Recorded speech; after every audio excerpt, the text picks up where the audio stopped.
End of the call. Hello? You can come over. I noticed the video call hadn't ended completely. As I tried to end it, my husband was making a call to someone. I found his overly familiar demeanor puzzling. Peeking with my in-laws, I witnessed an unexpected move by my husband. My name is Catherine Johnson. I'm a 36-year-old housewife. Currently, I live with my in-laws and our 3 children. My husband was assigned overseas for 3 years, and I was apprehensive about raising the children alone during this period. I worried about potential illnesses or injuries. After discussing my concerns with my husband, we decided to move in with my in-laws. My husband, Bob, and I have been classmates, dating since high school. I've known my in-laws since then. We decided to marry once we were financially stable after graduating from college, and we got married when I was 24. Bob wanted to support the family soon, so he joined a large company. He was ambitious and was highly regarded even though he had just started. Therefore, we were able to get married sooner than planned. Both our parents looked forward to our wedding. They were delighted at our ceremony. Both families got along well, having interactions even before our marriage, feeling just like one big family. Both parents were very pleased with our wedding, and whenever I remember the ceremony, it brings back happy memories. On my side, aside from my parents, I have an older brother, 3 years my senior. He lives far away, and we occasionally meet. He sees Bob as a real younger brother, and they've been close since school. They both played sports in school and even enjoy watching games together. When our children were born, he was thrilled, always bringing gifts. Such a caring brother. However, tragedy struck when our parents passed away in an accident shortly after our first child was born. The last time I saw them, they were gleaming with joy, eagerly waiting to see their grandchild grow. Their faces, full of hope for the future and believing in continued happiness, is my last memory of them. I had always looked forward to doing things with my parents and my newborn child. But, just as they were in such high spirits, they were taken from me suddenly in an accident. Preparing for their funeral with my older brother, I was so shocked that I felt numb for quite a while. While preparing for the funeral with my brother, I was in shock for a while. My memories of that period are blurry. During the funeral, I was naturally overwhelmed by a sense of loss. I remember weeping quietly, with tears streaming down my face non-stop. My brother desperately tried to comfort me as I grieved deeply, but I felt like I wasn't truly present. Even after the funeral, it was my husband, Bob, who supported me. Even though Bob was close with my parents and grieved their loss, and despite his busy work schedule and taking care of our child, he was there for me. Seeing how Bob handled everything, I realized I couldn't stay like this and began to slowly recover. When I apologized for the burden I had placed on him during that time, Bob just laughed. Couples are there to support each other during tough times. It's a given for me to be there for you, Catherine. It's only natural to put on a brave face for our family even if it's hard," said Bob. Inspired by Bob's attitude, I vowed to do my best for our family. My in-laws, knowing how devastated I was during that period, became even more concerned about me. "Catherine, we consider you our very own daughter. Please, don't hesitate to rely on us. We're here to help and support you anytime," they would tell me. Knowing them, I was reassured that living together would be worry-free. So, we canceled our apartment contract, completed the necessary paperwork to transfer our child's preschool, and moved into my in-laws' home. Our kids are attached to their grandparents, so we changed preschools for them to live together, but they didn't seem to mind. The house is a 2-story owned property that Bob had built when he was young. It was designed to be child-friendly and to be their residence in their old age, with attention to accessibility, making it a safe home for small children. The house is slightly bigger than our previous apartment, and given our young kids, moving in didn't pose any problems. Our old apartment wasn't 2-story, so initially, the kids found the stairs fascinating and often played on them together. I was concerned about how the change in environment might affect them, but seeing them play so energetically eased my worries. Even though they had to switch preschools, they seemed to adjust well and made new friends quickly.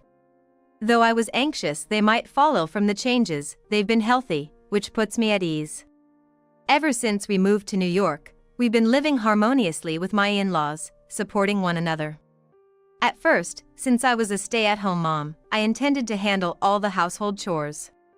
However, my in-laws proposed we share the responsibilities.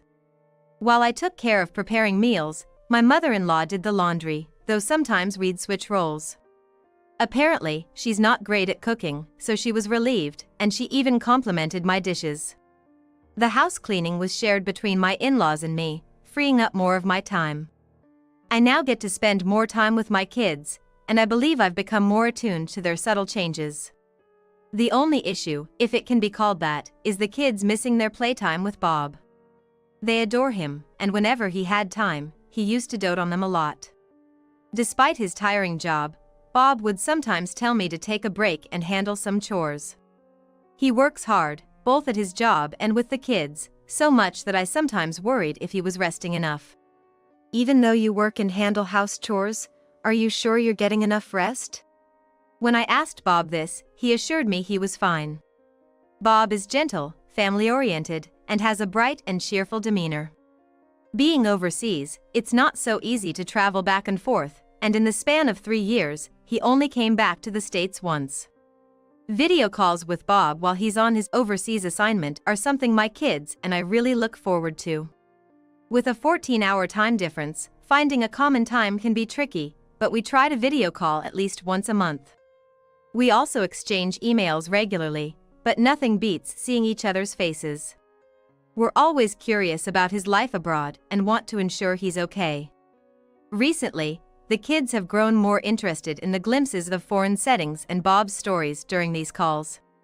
Today at 9 p.m., we're scheduled for a video call with Bob. The kids, eager to talk to their father, have even taken naps to ensure they stay awake.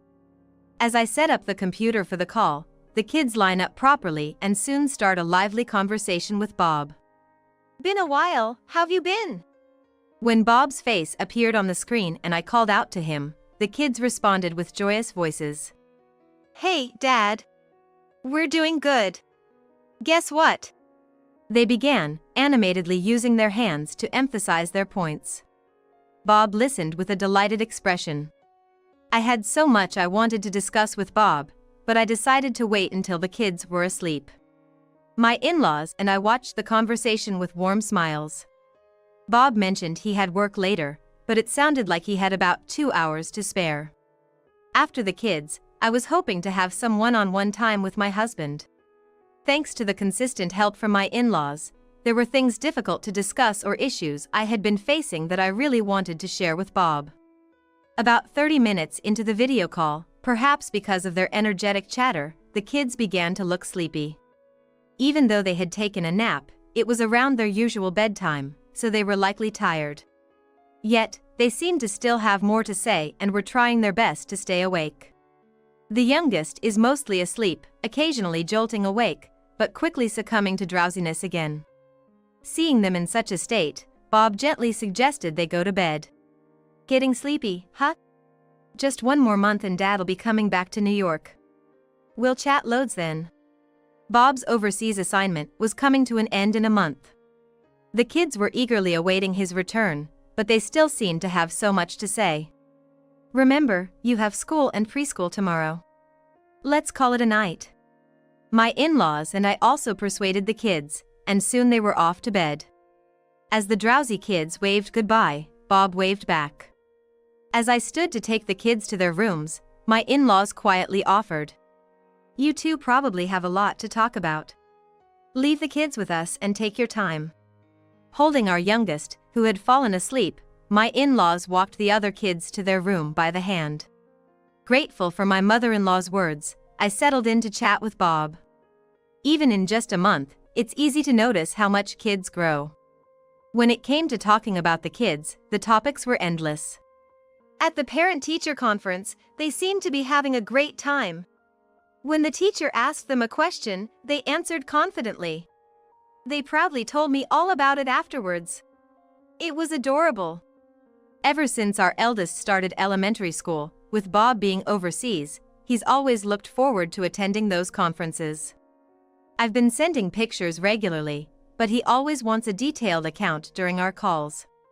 Seeing how much Bob values our family and takes joy in the kids' milestones always reminds me of how fortunate I am to have married such a wonderful man, and I cherish our current happiness. Besides updates about the kids, we also discussed some challenges, concerns, and future plans. After a while, my in-laws joined back in our conversation. Before we knew it, it was midnight. Bob had work to start, and we had an early day ahead, so we wrapped up the call. "Good night. You have work now, so take care," I said. Intending to end the call, I mistakenly only turned off my camera, leaving the call still active. Realizing I hadn't fully disconnected, my drowsy brain scrambled to properly end the call. "Call's over. Hello? I'm done with the family call. You can come over now." Then, without noticing the computer screen, Bob started making a call to someone. He had said he was about to get ready for work, but now he's inviting someone over? Moreover, the way he spoke was quite friendly, giving me an uneasy feeling and making me hesitant to end it. It felt not just friendly, but there was a kind of sweetness as if he was speaking to a lover. "What's going on?" Noticing my reaction, my in-laws asked, curious. "I thought he was heading to work, but it seems like he invited someone over. It's bothering me." I felt guilty about eavesdropping, even though he's my husband, but I told them I just wanted to check who was coming. Seeing Bob's behavior on the phone, it seemed like my mother-in-law felt the same way and agreed with me. So we decided to watch together. Although I had a bad feeling, I reassured myself thinking, maybe he's just close with a coworker, and I'm overthinking this. However, a foreign woman walked into the house, chatting familiarly with Bob and even touching him.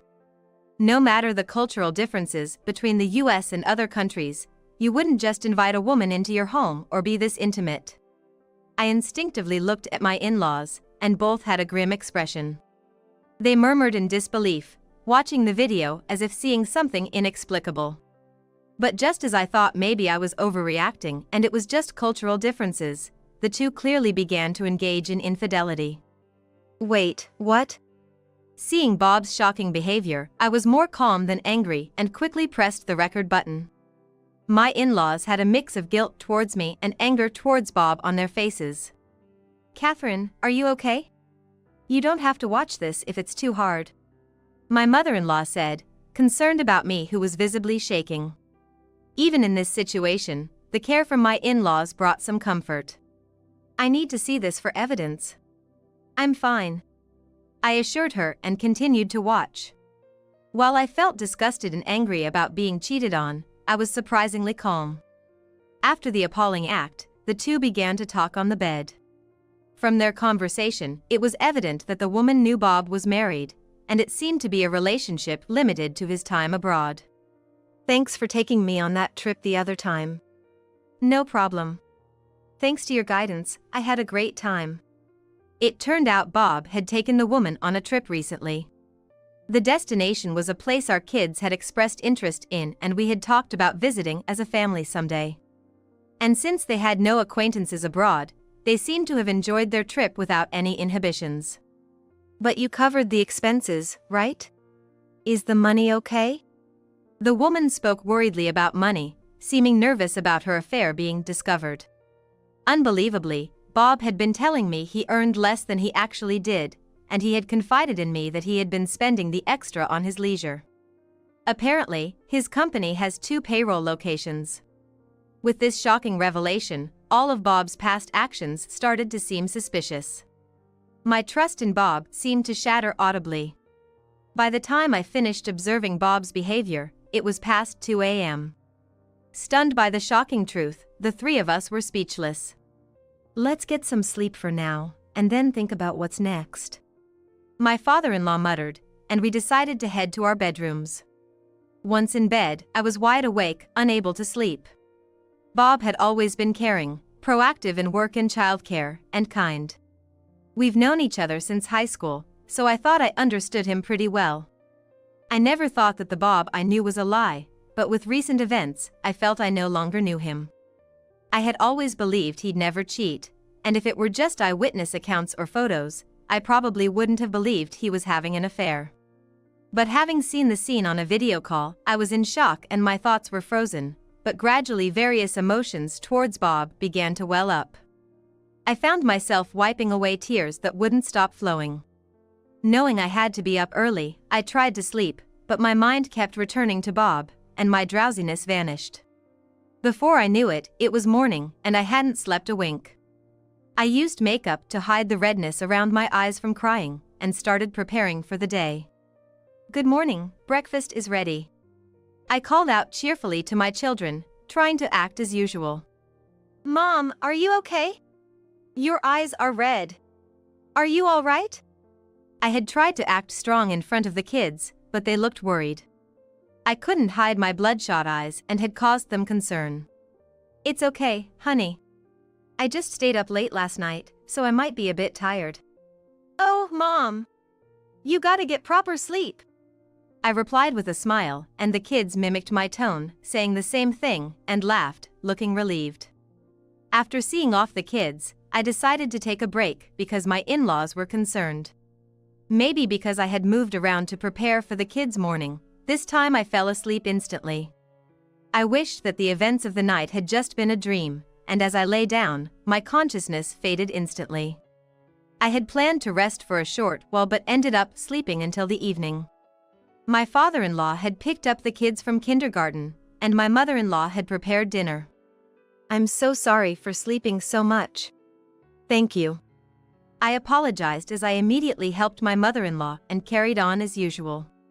When night fell and the kids were asleep, I spoke to my in-laws about my thoughts on the future.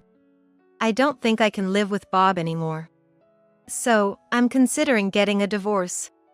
At first, I was shocked and bewildered, but I couldn't see myself forgiving a husband like Bob, who could lie like that. I felt bad for my kind in-laws, but I couldn't imagine continuing my marriage with Bob. "We're truly sorry for what our son has done. We're truly sorry." My in-laws seemed remorseful about Bob's actions and offered to help with the divorce proceedings. And Bob would be returning from abroad in a month, so I decided to quickly prepare everything by then. The next day, I immediately consulted with a lawyer known for handling infidelity and divorce cases. Also, Bob was quite active on social media, posting about his life abroad. He had been posting photos from overseas, and our kids enjoyed seeing them. I thought he might be careful about it, but since his partner seemed to be a foreigner, I thought there might be some clues on his social media. So I checked. After investigating, I found the woman he was seeing and hired a private investigator to identify her. Turns out, she worked at the same company as Bob and was a local employee there. So, I explained the situation to Bob's company and asked for their cooperation. Bob had always been a straight shooter, so they didn't believe it initially. However, after showing them the video evidence, they understood and offered their support. I also informed my brother and some close friends about the whole thing. Everyone was skeptical at first, but after showing them the video, they all sided with me. "That guy, even with a family, what was he thinking, betraying like that?" Especially my brother, who was close to Bob and trusted him with me, was quite furious. Though it was just a month's time, being a homemaker gave me the flexibility to prepare, and with the video evidence at hand, I managed to get everything ready for the divorce. With the support of my in-laws and by splitting up the necessary tasks, we managed to finish everything before Bob's return. However, explaining to the kids was a real challenge. They were attached to Bob and were eagerly waiting for his return. If I didn't tell them we won't see him anymore, even after the divorce, they might still want to live with him. But, considering their young age, I softly explained the situation with Bob and managed to convince them that we couldn't live with him any longer. "Your dad, you see, he told us a very bad lie. And I just can't forgive him. So we can't live with him anymore." "Really? Well, okay then." Since Bob had been away on work abroad before, they thought it was just another one of those times. They'll probably understand better as they grow. For now, they seem to accept the fact that they won't be living with Bob. Having finished all the preparations, I invited the newly returned Bob for a meal, saying it's been a while. I told him to meet at a private dining room in a restaurant. To Bob's surprise, not just me and the in-laws, but also some company executives and a lawyer were present in the room. By the way, my kids were with my brother, who feared he might hit Bob if he saw him. What's going on? Why are all these people here? In front of all these unexpected faces, Bob asked with a puzzled look. The lawyer began explaining about his infidelity and the divorce. I haven't cheated. There must be some mistake. Bob vehemently denied, acting like a victim. Even when confronted with photos of the other woman, he insisted they were just colleagues and she was simply helping him adjust to life abroad. My husband desperately tried to explain himself, and had I not known any better, I might have thought it was all a misunderstanding. Seeing Bob lie so effortlessly, a chill ran down my spine. You still say the same after seeing this? Losing patience, my father-in-law, trying to keep his anger in check, showed the video evidence. Bob, clearly agitated, started to panic. How did you get this? I didn't think I was being filmed. His employers then told him they couldn't trust him anymore and notified him of his termination. My in-laws were furious with Bob, my husband, and confronted him. No, family is everything. Trust me, I'm not gonna get a divorce. I looked at Bob coolly, wondering what he was trying to say now. We'll discuss the divorce in detail later. I calmly said that to a flustered Bob and left the room. That night, Bob, hoping to talk to me, came to the house where we had lived with my in-laws. However, my children and I had already moved out. Through connections from my father-in-law, we were introduced to a secure and comfortable property, and we had moved immediately. I didn't want to see Bob anymore, so I made a snap decision to move. I felt guilty about having to change schools and daycares for the kids, but they seemed fine with it, which was a relief. Bob came over and wanted to know where our new place was, but my in-laws firmly refused to tell him and gave him a piece of their mind. Bob apparently left after that. He kept sending persistent messages afterward, but I only responded about the divorce mediation and ignored the rest. He kept sending messages full of excuses. It was annoying, thinking if he didn't want this, he shouldn't have cheated in secret. Furthermore, my mother-in-law informed me that a neighbor had spotted Bob near the school and kindergarten. He was probably waiting outside to catch a glimpse of our kids and talk to me. Hearing this, I was relieved we had moved to a distant area. A few days later, at the divorce mediation, Bob had lawyered up well, and we finalized the divorce smoothly. I claimed a portion of our assets and gained custody of all 3 kids. It was also decided I would receive child support. Bob pleaded. Please don't divorce me. I'll never cheat again. I've been good till now, right? Give me another chance. It was just a lapse in judgment. But it was too late. You enjoyed yourself abroad without me. I don't want to see your face anymore. Bob tried to cling, but I had no trust left for him and brushed him off coldly. However, he insisted on seeing the kids periodically. I didn't want them to meet Bob, but he does have the right to see them post-divorce, and if the kids wanted to, I felt it would be cruel to stop them. So, we decided that whenever Bob meets the kids, my in-laws or my brother would be present. After the divorce, Bob, not giving up, asked friends to mediate, playing the victim. However, since I had explained the situation to them in advance, they refused him. If I hadn't informed them, they might have felt sorry for Bob, leading to further issues. I was truly glad I had informed those around me about everything. Bob was once seen as a diligent worker and a loving father. But now, everyone knew about his lies and infidelity. He had no allies. His friends distanced themselves, my in-laws kept their distance, and Bob became increasingly isolated. Currently, Bob has almost run out of savings, and he has child support to pay, so he's been working non-stop. Because his previous professional circle knows about his actions, he's taken a full-time job in a different field. He's also juggling multiple part-time jobs. In the beginning, he was excited to see the kids, but as they grew, they understood what he had done, and the meetings became less frequent. I'm not sure about his mistress since she's abroad, but I heard she received a warning from her employer. She's still overseas, so I hope at the very least she's learned her lesson about getting involved with a married man. Life after the divorce is comfortable with the asset division and child support. Considering my children's future, I started working again.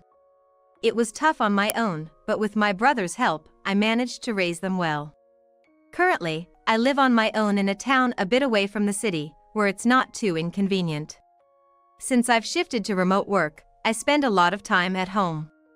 Now that my children have grown and moved out, I have more free time. I'm enjoying a relaxed life gardening. Occasionally, my children visit with my grandchildren. I look forward to treating them to meals I've prepared, savoring my peaceful retirement.